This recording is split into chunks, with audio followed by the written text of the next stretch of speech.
અત્યારે તમને જે સ્ક્રીન ઉપર સબ્જેક્ટનું લિસ્ટ દેખાય છે એ છે second semester diploma civil engineer માટે, જેમાં તમને ખાસ સબ્જેક્ટ સમજાવું એ પહેલાં કે એમાં GTU, mid, exam, submission, viva આવશે એ સમજવા માટે છેલ્લી 5 કોલમ જોશો તો છેલ્લી 5માંથી પહેલી કોલમ છે ઈ લખેલું જે જીટીયુના માર્ક્સ દેખાડે છે, જેમાં માર્ક લખેલા છે એની જીટીયુ એક્ઝામ આપવાની છે, 0 લખ્યા છે એની જીટીયુ એક્ઝામ આપવાની નથી. એમમાંય સેમ છે, એમમાં મિડ એક્ઝામ કોલેજવાળા જે લે છે એમાં જે માર્ક્સ લખ્યા છે એની તમારે મિડ આપવાની છે, 0 લખ્યા છે એની મિડ એક્ઝામ આપવાની નથી.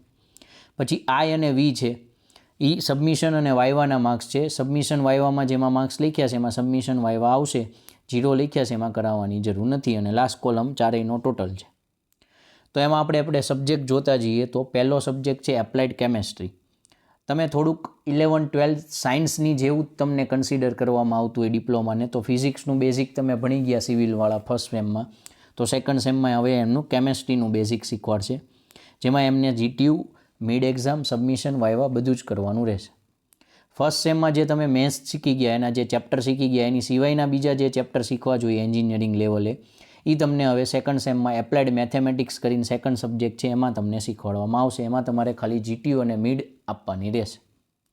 ત્રીજો સબ્જેક્ટ છે એન્વાયરમેન્ટલ સસ્ટેનેબિલિટી, એટલે એન્વાયરમેન્ટ રિલેટેડ આવશે. અને સસ્ટેનેબિલિટી મીન્સ કે અત્યારે પોલ્યુશન ક્રિએટ ન થાય, દુનિયા માટે સારા મટીરિયલ, સારું એન્વાયરમેન્ટ, એ રીતે આપણે કોઈક ડેવલપમેન્ટ કરવું જોઈએ, શું આવશે એ સબ્જેક્ટની અંદર શીખવાડશે, જેમાં પણ તમારે જીટીયુ અને ખાલી મિડ આપવાની રહેશે. ચોથો સબ્જેક્ટ છે ઇન્ડિયન કોન્સ્ટિટ્યુશન.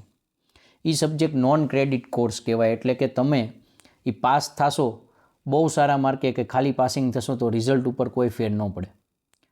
એ ખાલી પાસ કરવો કમ્પલસરી છે. ફેલ આવે તો આખું ઓવરઓલ સેમેસ્ટરમાં ફેલ લખેલું હોઈ શકે.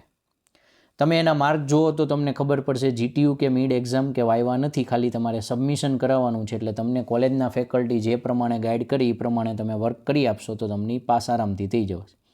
એ 50માંથી 18 માર્કે પાસ હોય છે, તો 18 આવે છે કે 45 આવે છે એનું જીટીયુ રિઝલ્ટ ઉપર કોઈ ફેર નહીં પડે. પછીનો જે સબ્જેક્ટ છે એ છે એન્જિનિયરિંગ મિકેનિક્સ, જેમાં તમારે બેઝિક કેલ્ક્યુલેશન, ન્યુમેરિકલવાળો સબ્જેક્ટ છે, દાખલાને એવું આવશે, જેમાં તમારે જીટીયુ, મિડ, સબમિશન અને વાઇવા કરવાનું રહેશે.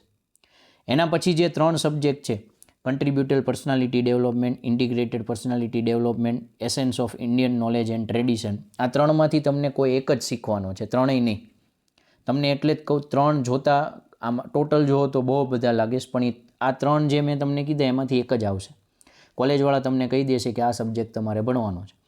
લગભગ તો કન્ટ્રીબ્યુટેડ પર્સનાલિટી ડેવલપમેન્ટ આપશે, જેમાં તમારે જીટીયુ, મિડ, સબમિશન, વાઇવા કરવાનું રહેશે. પણ એની તમે એક્ઝામ જોશો, છેલ્લા પેપર તમને આઈડિયા ન હોય તો જોશો તો હું તમને ખાસ કહીશ કે એમસીક્યુ બેઝ એક્ઝામ છે, એકદમ ઇઝી એક્ઝામ છે. 70 માર્કની એક્ઝામ રહેશે, પણ તમને આરામથી થોડું કઈ રીતે ક્વેશ્ચન સમજાતા અને પેપર સ્ટાઇલ સમજાઈ જશે. તમે 1 કલાક, સવા કલાકમાં પેપર પૂરો કરી અને બહુ સારા માર્ક લઈ આવો છો. બહુ વાંચો નહીં તો પણ, એટલે એની ચિંતા કરવાની ખાસ જરૂર નથી હોતી. બેઝિક સર્વેઇંગ છે લાસ્ટ સબ્જેક્ટ, જેમાં તમારે જીટીયુ, મિડ, સબમિશન, વાઇવા બધું જ કરવાનું છે, જે તમારો સિવિલ એન્જિનિયરનો પોતાનો એક સબ્જેક્ટ કહી શકાય સર્વેઇંગ.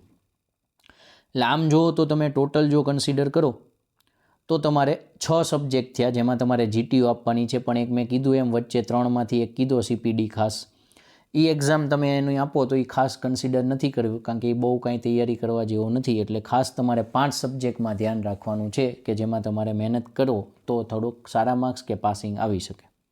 તો આઈ હોપ તમને સમજાઈ ગયું હોય છે.